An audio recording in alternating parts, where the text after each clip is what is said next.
उपस्थित महानुभावों, आज उत्तम तप धर्म का दिन है। उत्तम तप की साधना हम अपनी श्रद्धा भक्ति के अनुसार किया करते हैं। कल मैंने कहा था कि जैन धर्म बहुत उदारवादी धर्म है। कीजे शक्ति प्रमाण, शक्ति बिन श्रद्धा धरे, ध्यानत श्रद्धावान, अजर अमर पद भोगवे। हमारा जैन धर्म ये नहीं कहता है कि तुम्हें बढ़त मार खेती करना है। तुम्हारे भीतर जितनी शक्ति हो उस शक्ति को देख करके तपस्या की साधना करना है।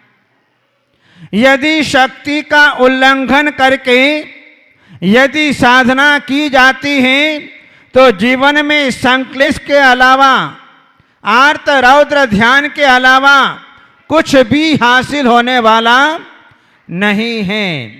इसलिए कहा कि शक्ति के अनुसार तपश्चरण करना, और तपश्चरण इसीलिए किया जाता है कर्म क्षयार्थम, कर्मों का क्षय करने के लिए, कर्मों की निर्जरा करने के लिए तपश्चरण किया जाता है। ध्यान रखना, यहां पर उत्तम शब्द लगाया गया है।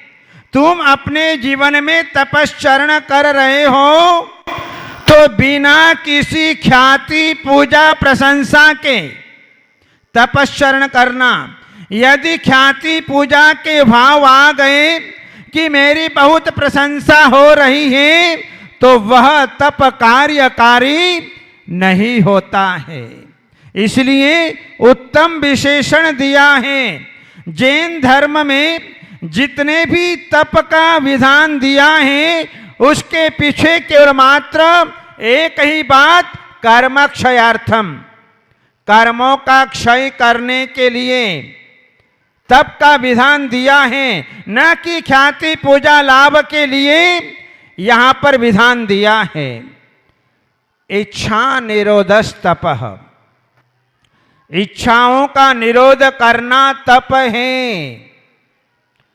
हमारे मन में अनेक प्रकार की इच्छाएं उत्पन्न होती रहती हैं, क्योंकि मन कभी मना नहीं करता। मन तो हमेशा मांगता ही रहता है, कभी मना नहीं करता है। मन ने तुमको जो है अनेक प्रकार के आदेश दे रखे हैं। हमको ये वस्तु खाना है, ये वस्तु खाना है, हमको आज कचौरी खाना है, आज हमको इमरती खाना है, आज हमको जलेबी खाना है, आज हमको घेवर खाना है। मन ने आदेश दे दिया और जो है हमने तत्काल होटल से मंगा करके या श्रीमती को आदेश दिया, जिसके कारण जो है हमारे इच्छा की पूर्ति हो गई। ये मन है। मन कभी नहीं करता है कि तुम मत मांगो। मन तो नित्य हमेशा नया नया ही मांगता है। इसलिए हमारे आचार्य भगवंतों ने कहा कि इच्छाओं का निरोध करना तप है। जहां हमारे साधु संत, उनका भी मन होता है, उनको भी इच्छा होती है, लेकिन अपने मन को वश में कर लेते हैं, जिसके कारण उनके भीतर किसी प्रकार की इच्छाएं उत्पन्न नहीं होती हैं, उनकी इच्छाएं समाप्त हो जाती है। इसलिए इच्छा का निरोध करना वह तप कहलाता है। तपना जीवन में अनिवार्य है। बिना तपे हमें लौकिक में भी फल की प्राप्ति नहीं हो सकती। जब हमें मोक्ष फल प्राप्त करना है तो उसके लिए भी तपना आवश्यक है। हम अपने दैनिक जीवन में प्रतिदिन तपा करते हैं, 12 प्रकार के तपों को तपते हैं, लेकिन उसमें नाना प्रकार के कष्टों को सहन करना पड़ता है, संघर्ष करना पड़ता है, तब जाकर के फल प्राप्त हो पाता है। गर्मी, ठंडी, बरसात, भूख, प्यास आदि की वेदनाओं को सहन करना पड़ता है, तब जाकर के प्राणी को अपने जीवन में लौकिक फल की प्राप्ति हुआ करती है। तो फिर यहां तो मोक्ष मार्ग है। इस मोक्ष मार्ग में हर इंसान को तपना पड़ेगा, चाहे आज तपो, चाहे 10 साल बाद तपो, चाहे 50 साल बाद तपो, चाहे अगले भाव में तपो, चाहे 10, 20, 50 लाख करोड़ भाव के बाद तपो, लेकिन तपना जरूर पड़ेगा। बिना तपश्चरण किए हमारे कर्मों का नाश नहीं हो सकता है। मिट्टी का घड़ा तपता है तभी उसकी कीमत बढ़ती है। हीरा शान पर चढ़ता है तब अपने जीवन में अच्छी क्वालिटी का बनता है और उसकी कीमत बढ़ जाया करती है। जहां आप लोग भोजन बनाते हो, उस भोजन में भोजन का स्वाद लेना होता है तो कैसे लेते हो? कच्ची सब्जी खा लेते हो हैं? कच्ची सब्जी का कोई स्वाद नहीं आता, लेकिन कुछ सब्जियों का स्वाद तो आ जाता है। जैसे हरे चने होते हैं, भुट्टे होते हैं और बहुत सारी ऐसी चीजें हैं कि जो है सीधे डायरेक्ट खा लेते हैं। लेकिन भोजन का स्वाद लेना हो तो क्या करते हो? फ्राई करते हो ना? सब्जी फ्राई, दाल फ्राई, बटर फ्राई, चावल फ्राई और क्या फ्राई करते हो? बहुत सारी चीजें जो हैं अपने जीवन में फ्राई करते हो, क्योंकि बिना फ्राई के भोजन का मजा नहीं आता है। कोरा भोजन करो, ओरिजिनल भोजन करो, ओरिजिनल सब्जी खाओ, नहीं खा सकता इंसान, क्योंकि जब तक फ्राई नहीं किया जाता है तब तक जो भोजन का आनंद, भोजन का मजा नहीं आ सकता है। जहां असली भोजन का स्वाद तो हमारे साधु संत त्यागी व्रती जिस समय नीरस भोजन करते हैं उस समय जो है उस भोजन का आनंद अपने जीवन के अंदर लेते हैं कि कैसा भोजन होता है। एक बार करके देखना, उबली सब्जी खाना बिना नमक मिर्च मसाले की, तो अपने आप अनुभव में आएगा कि हमारे साधु संत कैसे भोजन करते हैं, कैसे नीरस भोजन करते हैं, कैसे गले उतारते होंगे। जब कोमली अठाई आती है उसमें तो केवल मात्र चावल और पानी, और कभी चावल और किशमिश, और कभी चावल और इमली का पानी खाना पड़ता है। कोई विरले जीव इस व्रत को कर पाते, सब नहीं कर पाते, विरले जीव कर पाते हैं। जब जब भी अष्टानी का पर्व आता है तो कोमली अठाई की जाती है। उस कोमली अठाई में जो है इस प्रकार का भोजन किया जाता है, कभी आधा भोजन किया जाता है, कभी पूरा भोजन किया जाता है। किस प्रकार से जो है वो भोजन का सेवन करते हैं। हम देखते हैं यदि हमें अपने जीवन में अकेले चावल खाने का अवसर आ जाए जिसमें घी भी नहीं है, नमक भी नहीं है, मिर्च मसाले भी नहीं है, अपन खा नहीं पाते। खा पाते? गले ही नहीं उतरे महाराज, बहुत मुश्किल होता है ग्रास खाना। लेकिन हमारे प्रायश्चित्त ग्रंथों में प्रायश्चित्त का विधान दिया। एक कल्याणक प्रायश्चित मिलता है तो उसमें केवल चावल पानी खाने का होता है। आचाम्ल आहार, निर्विकृति आहार, जिसमें कुछ भी मिलाना नहीं, ऐसा जो है प्रायश्चित भी मिला करता है। लेकिन साधु अत्यंत प्रसन्न मुद्रा से उस चावल पानी को अपना आहार ग्रास कवलित कर लेते हैं और जो है अपने कर्म की निर्जरा किया करते हैं। संसारी प्राणी फ्राई करने का आदि बना हुआ है। ये फ्राई क्या चीज है? फ्राई क्या चीज है?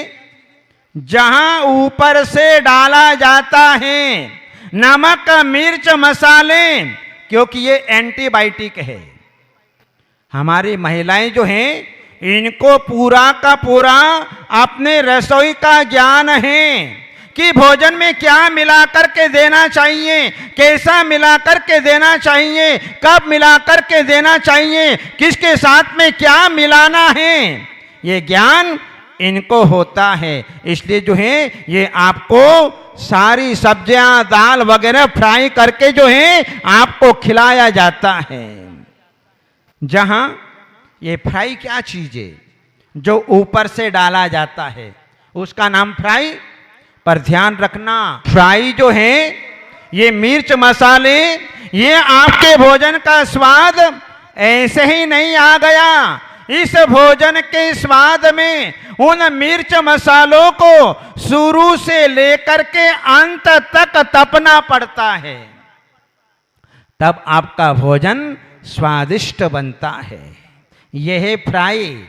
और जिस समय आपकी थाली में रोटी आने में देर हो गई, चावल आने में देर हो गई, तो आपकी अंगुली में जो फ्राई लगी हुई है, जो मिर्च मसाले लगे हुए हो, उनको क्या करते हो? धीरे धीरे अंगुली से चाटते रहते हो। कैसे बन गया? ये मिट्टी का घड़ा जो है, जब कुंभकार खदान में जाता है और खदान में जाकर के मिट्टी को खोदता है, वह मिट्टी जो है अपने गेती की पीड़ा को सहन करती है और मिट्टी लाकर के घर के अंदर कूटता है, उसमें से कंकर को अलग करता है, फिर उसमें पानी डालता है, फिर गोला तैयार करता है, फिर जो है चाक के ऊपर चढ़ाता है और चाक के ऊपर चढ़ाने के बाद रस्सी से काटता है और काटने के बाद जो है उसको अपने हाथ का आकार देता है और फिर नीचे उतार के भीतर हाथ पसार के बाहर मारे चोट और वह घट बनता है। लेकिन अभी भी घट नहीं बना। वो घट जो है अभी कच्चा है, वह हमारे योग्य नहीं है। उस घट को उस अग्नि में तपाया जाता है और तब जाकर के वह मिट्टी का घट मंगल कलश के रूप में परिवर्तित हो जाता है और वह हमारे सारे आयोजनों में, सारे अनुष्ठानों में हमारे महिलाओं के मस्तक पर अत्यंत सुशोभित होता है। ऐसा यह मिट्टी का घड़ा जिसने चू तक नहीं किया, वह जो है शुरू से लेकर के अंत तक तपता है, तब जाकर के वह अपने जीवन में अपनी कीमत को बढ़ा लेता है। इसलिए जहां हमें अपने जीवन में तपना है, बिना बर्तन को गर्म किए दूध गर्म नहीं हो सकता। हम चाहें कि बर्तन गर्म भी ना हो और दूध गर्म हो जाए, 3 काल में भी संभव नहीं है। इसलिए सबसे पहले बर्तन को तपना होता है और जब बर्तन तपता है तब जाकर के दूध तपता है। इसी प्रकार से हमारा शरीर सबसे पहले तपेगा, क्योंकि तपश्चरण तो शरीर से किया जाता है। बिना शरीर के तपश्चरण नहीं हो सकता है। पहला शरीर तपेगा, अनशन, उनोदर, व्रत परिसंख्यान, रस परित्याग, विविक्त शय्यासन, प्रायश्चित क्लेश, इन बहिरंग 6 तपों के द्वारा हमारा यह शरीर तपता है, तब जाकर के आत्मा तपती है, और जब आत्मा तपती है तब जाकर के हमारे कर्म निर्जरित हुआ करते हैं।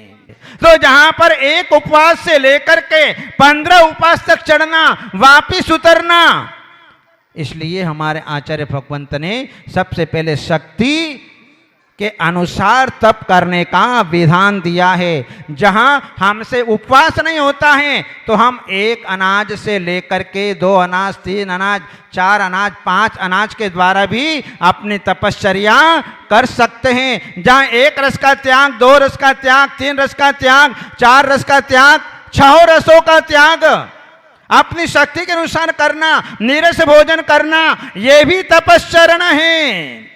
और जहां पर केवल मात्र 1 फल रखना, 1 किशमिश रखना, 1 मुनक्का रखना, ये भी तपश्चरण है। और जो है पानी लेकर के 10 दिन तपश्चरण करना, ये भी जो है हमारे जैन धर्म के अंदर जो है वो तपश्चर्या का अंग कहा गया है। तपश्चरण करके जीवन में धर्म ध्यान होना चाहिए। ऐसा नहीं उपवास कर लिया और दिन भर पड़े रहे, सोते रहे, टीवी देखते रहे, मोबाइल देखते रहे, नहीं।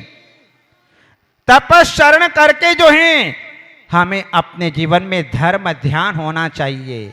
सामायिक पाठ, भक्तामर का पाठ, निर्वाण कांड, तत्वार्थ सूत्र 6 डाला, वैराग्य भावना, मेरी भावना, जप आदि के द्वारा अपने धर्म ध्यान को जो है वह व्यतीत करना चाहिए, तब जाकर के हमारे कर्मों की निर्जरा हो पाती है। इसलिए ये उत्तम तप धर्म हमें अपने जीवन में वह तप करने का संदेश लेकर के आता है। और भव्य जीव अनेक प्रकार से अपने जीवन में शक्ति के अनुसार तपश्चरण कर रहे हैं। आज सेक्टर 4 में इतनी बड़ी तपस्या, ये आप लोगों का इतना बड़ा सौभाग्य है कि जहां 10 लक्षण वाले कितने लोग हैं, 10 उपवास करने वाले 40 लोग लगभग, और अभी नाम बाकी आने, 40 तो हो गए, और जिसमें 9, 10, 16 उपवास वाले। कितनी बड़ी तपस्या है। और एक तरफ हमारे साधु संत बड़े बड़े तप की साधना जो यहां पर कर रहे हैं, ये सब पुण्य के उदय से मिला करते हैं। इसलिए अपने जीवन में अपनी शक्ति के अनुसार तपश्चरण करो और अपने पाप कर्मों की निर्जरा करो।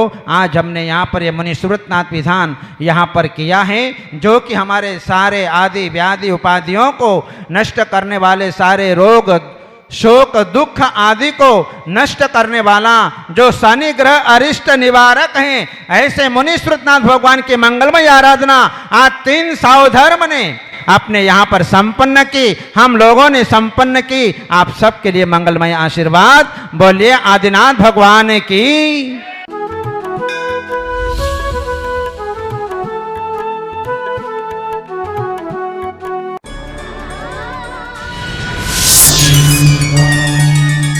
मध्य प्रदेश राज्य के प्रसिद्ध शहर जबलपुर में दशलक्षण महापर्व के पावन अवसर पर आयोजित होने जा रहा है ज्ञान साधना अध्यात्म शिविर। परम पूज्य संत शिरोमणि आचार्य श्री 108 विद्यासागर जी महाराज के मंगल आशीर्वाद से आयोजित होने वाले इस ऐतिहासिक शिविर में परम पूज्य